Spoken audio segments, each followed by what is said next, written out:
Vous écoutez Radio Lomé, il est 12h30.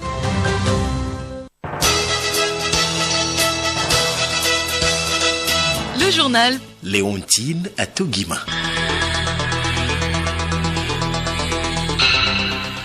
Mesdames et messieurs, bonjour. Merci pour votre fidélité à la Mercredi des radios. Bienvenue dans cette grande édition de la mi-journée. Le sommaire. Journée mondiale de la créativité et de l'innovation ce mercredi. Cette journée est instaurée par l'ONU pour rappeler l'importance de la créativité et de l'innovation dans l'exploitation du potentiel économique des nations. Décès du président tchadien, l'ambiance reste tendue à N'Djamena, la capitale. La population est partagée entre tristesse et inquiétude alors que le Conseil militaire de transition fait face à une polémique sur sa composition. Sportball, championnat national de première division, les clubs seront en France cet après-midi pour le compte de la 6e journée.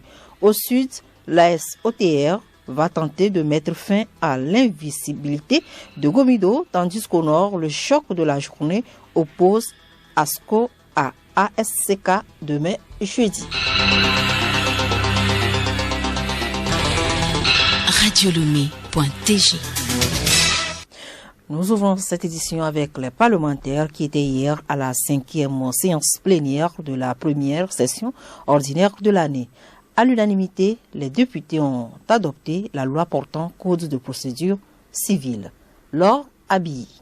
Le nouveau code de procédure civile propose des réformes dont l'essentiel est contenu dans les articles 35, 103, 109, 113, 121 et 296. Il s'agit principalement de la possibilité donnée aux parties en procès de s'interroger entre elles ou de faire des questions aux témoins. Cette révision sommaire contribuera essentiellement à pallier certaines insuffisances qui ont été identifiées comme étant des obstacles à la vitalité du procès. Pius Agbetome, ministre en charge de la justice. La notion de petit litige est créée et le justiciable peut prendre un avocat ou peut se faire représenter par un mandataire pour agir devant, même lorsqu'il s'agit de petits litiges. La deuxième nouveauté, c'est en matière d'échange et de communication de pièces. Cette étape peut être assimilée à l'étape de la mise en état des procédures, où le juge qui assume l'impérium demande que les parties communiquent les pièces, échangent les pièces et les conclusions. Mais ici, on va au-delà pour dire que ce sera seulement les pièces qui sont directement liées au litige. Mais tous autres documents, même indirectement liés au litige, qu'on juge nécessaires, peuvent être communiqués et même sous astreinte ordonnée par le juge. Troisième nouveauté, c'est essentiel, c'est la possibilité donnée aux parties, comme dans le common law par exemple, de s'interroger et même de faire des questions aux témoins, ce qui n'était pas de règle. Et quatrième innovation, c'est l'obligation faite à la juridiction de jugement de condamner.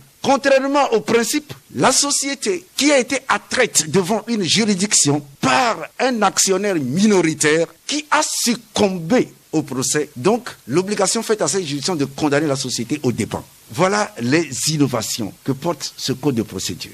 La présidente de l'Assemblée nationale a encouragé les acteurs du monde de la justice à tout mettre en œuvre pour que les citoyens puissent bénéficier de tous les avantages et innovations contenus dans la présente loi, car, entre autres objectifs, elle vise à assurer l'accessibilité et la qualité de la justice civile.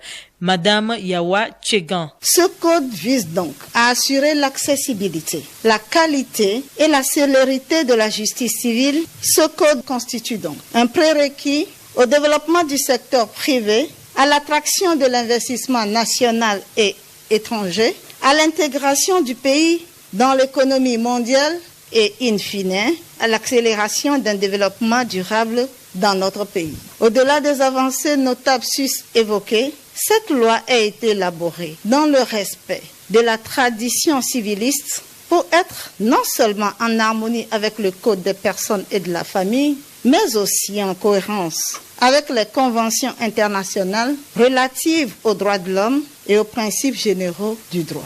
Signalons que l'adoption entre dans le vaste processus de modernisation de la justice engagé par le Togo.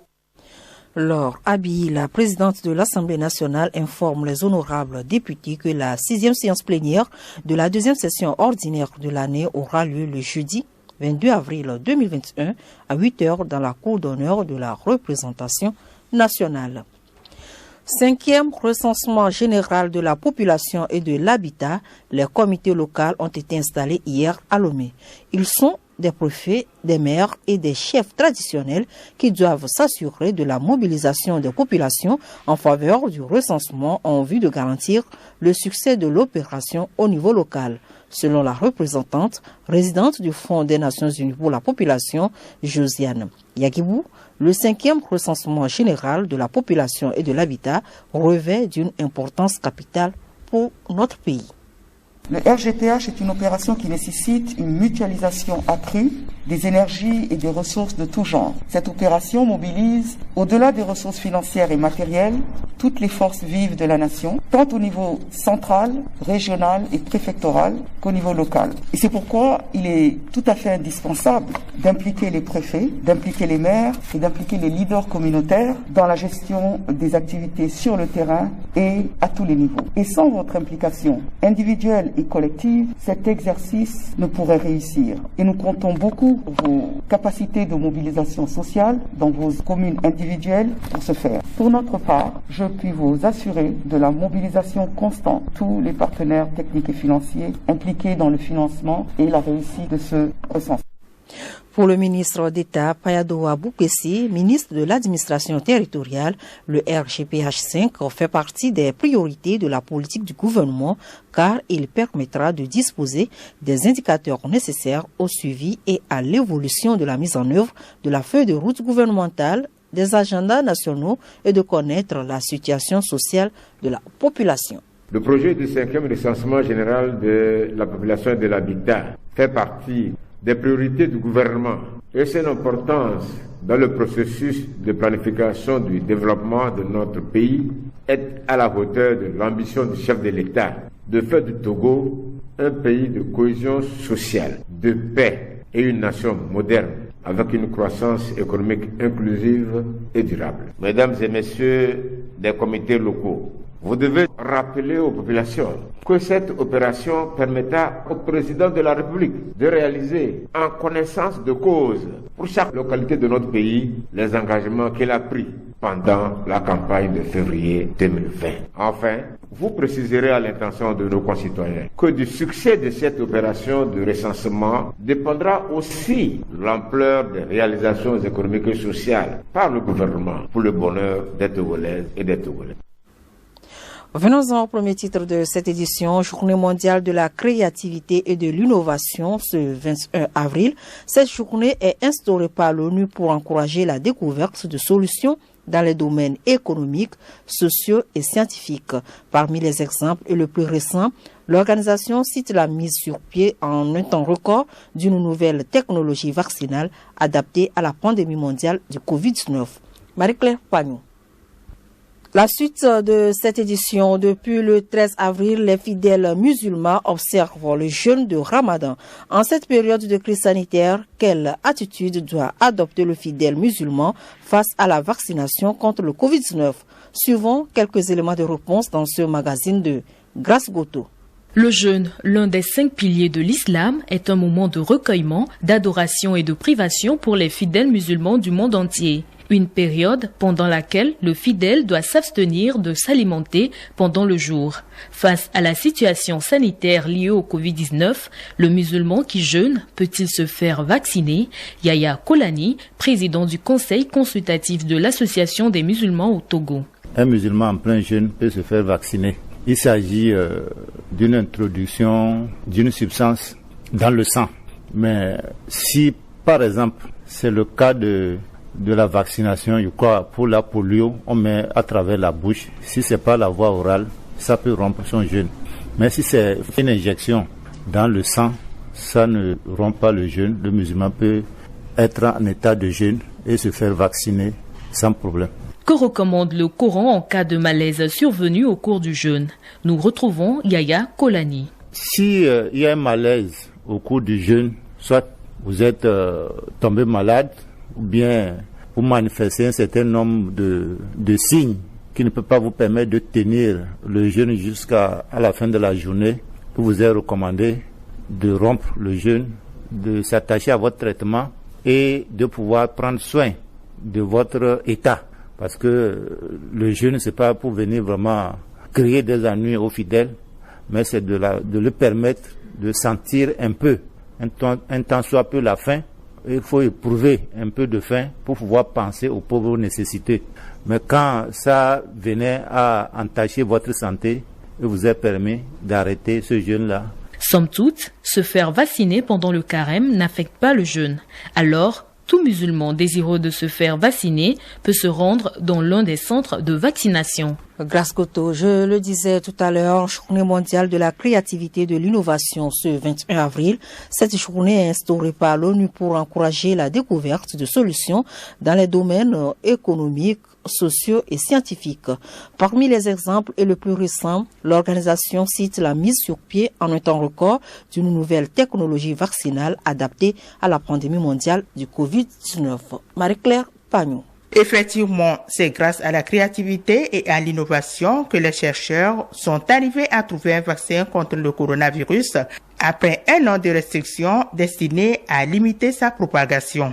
Les Nations Unies marquent cette édition par l'économie créative au service du développement durable. Ainsi, l'innovation et la créativité peuvent apporter des solutions à certains des problèmes les plus pressants du siècle, comme l'éradication de la pauvreté et de la faim dans le monde et l'atténuation des changements climatiques. La Journée mondiale de la créativité et de l'innovation veut donc rappeler à quel point l'innovation est essentielle pour exploiter le potentiel économique des nations. L'innovation, la créativité et l'entrepreneuriat de masse peuvent donner un nouvel élan à la croissance économique et à la création d'emplois et doivent pour cela être encouragés, facilités et soutenus financièrement quand cela est possible. Investir dans ces domaines équivaut à élargir les possibilités pour tout le monde, y compris pour les femmes et les jeunes.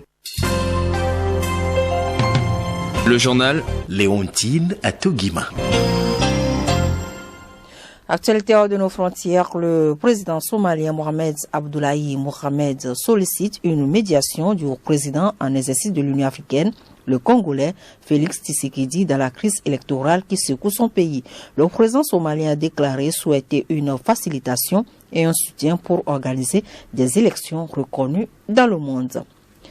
Installé hier, juste après l'annonce du décès du chef de l'État Idriss Déby Itno, le Conseil militaire de transition fait déjà face à une polémique sur sa composition. Opposition, société civile et même une partie de la mouvance présidentielle dénoncent l'accaparement de tous les pouvoirs par le Conseil. Geneviève Cognon. Effectivement, depuis hier, des émissaires du CMT, Conseil militaire de transition, ont commencé à rendre visite aux acteurs politiques majeurs pour solliciter un soutien politique. Un soutien dont le comité aura besoin pour faire face à la contestation qui enfle contre un pouvoir désormais dirigé par le fils du maréchal Idriss Déby Itno, le général de corps d'armée Mahamat Idriss Déby Itno. À ses côtés, 14 chefs militaires dont certains sont parmi les plus influents des dernières années. Officiellement donc, l'armée a pris les affaires en main sans aucun problème. Mais des sources à N'Djamena, la capitale, parlent de tensions au sein du premier cercle du pouvoir, notamment sur le partage du pouvoir au sein du nouveau conseil. Autre problème, ce conseil militaire de transition s'est octroyé les pleins pouvoirs, ce qui n'est prévu nulle part dans la constitution révisée de décembre 2020, dénonce la société civile, l'opposition, ainsi que des partis issus de la majorité présidentielle. Un général tchadien condamne lui aussi ce qu'il qualifie de coup d'État. Idriss Diko, toujours en fonction dans l'armée tchadienne et ex-directeur adjoint du cabinet militaire du chef de l'État, estime que le pays va au chaos si le comité militaire de transition dirigé par Mahamat Déby, le fils du dirigeant défunt, ne respecte pas le processus de transition prévue dans la constitution du Tchad. En attendant, le nouveau pouvoir tchadien a déjà annoncé une série de mesures très strictes. Il suspend la constitution et annonce qu'il va assumer une transition de 18 mois tout en promettant des élections libres et démocratiques. Des mesures qui sont loin de faire l'unanimité au Tchad. Ce mercredi matin, le mouvement rebelle FACT a dénoncé lui aussi la création du conseil militaire et appelle à un dialogue inclusif. Geneviève N'Djamena s'est réveillée ce mercredi dans une ambiance de plomb au lendemain de l'annonce du décès d'Idriss Déby Itno qui a dirigé le pays depuis 1990 à hier. Les Tchadiens sont partagés entre la tristesse et l'inquiétude. Depuis hier, la population tchadienne est sous le choc de la nouvelle. Pour certains habitants de la capitale, le pays vit un moment historique. Tout est fermé, d'autres même ont quitté la ville. D'ailleurs, se mettre en sécurité est le choix de beaucoup. Il n'y a pas que les habitants de N'Djamena qui sont inquiets du côté de la société civile. Difficile de rester optimiste pour la suite. C'est le cas de l'ancienne présidente de l'association tchadienne pour la promotion et la défense des droits de l'homme. Jacqueline Moudéina redoute que la situation se dégrade. La ville était calme, quelques habitants courageux tentaient de vaquer à leurs occupations, mais la rue était plutôt déserte. La circulation était fluide alors qu'en temps normal, les embouteillages sont légion à N'Djamena. En tout cas, le quotidien de N'Djamena, la capitale, devrait rester perturbé ces prochains jours avec notamment les obsèques nationales qui sont prévues pour ce vendredi. Justement, Geneviève, le président français Emmanuel Macron prendra part à ces obsèques.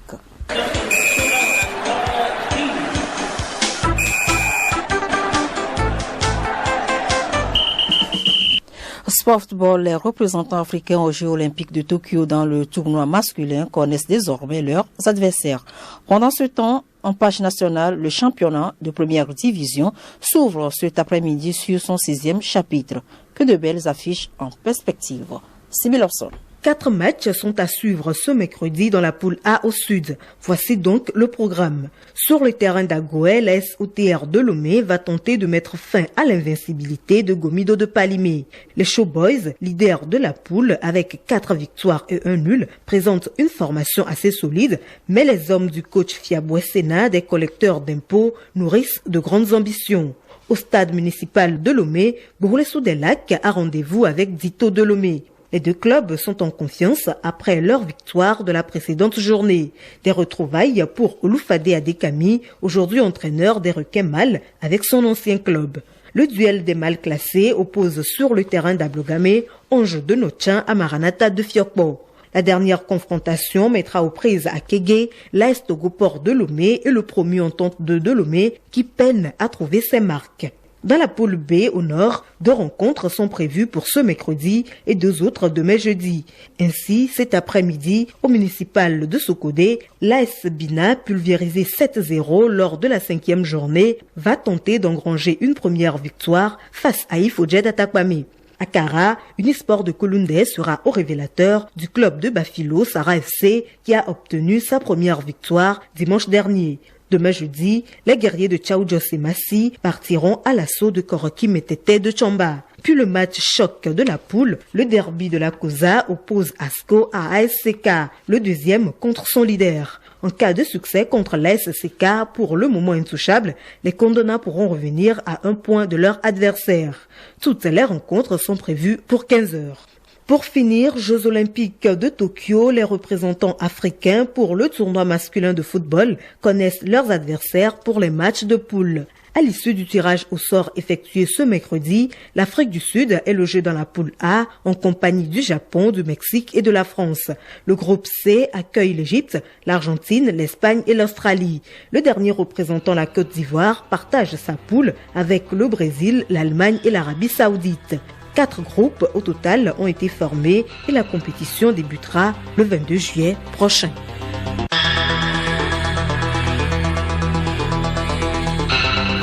Le point final à cette édition. Merci de nous avoir suivis. Le rappel des titres. Journée mondiale de la créativité et de l'innovation ce mercredi. Cette journée est instaurée par l'ONU pour rappeler l'importance de la créativité et de l'innovation dans l'exploitation du potentiel économique des nations. Décès du président tchadien, l'ambiance reste tendue à N'Djamena, la capitale. La population est partagée entre tristesse et inquiétude, alors que le Conseil militaire de transition fait face à une polémique sur sa composition. Sport, football, championnat national de première division, les clubs seront au front cet après-midi pour le compte de la 6e journée. Au sud, l'AS OTR va tenter de mettre fin à l'invincibilité de Gomido, tandis qu'au nord, le choc de la journée oppose ASCO à ACK demain jeudi.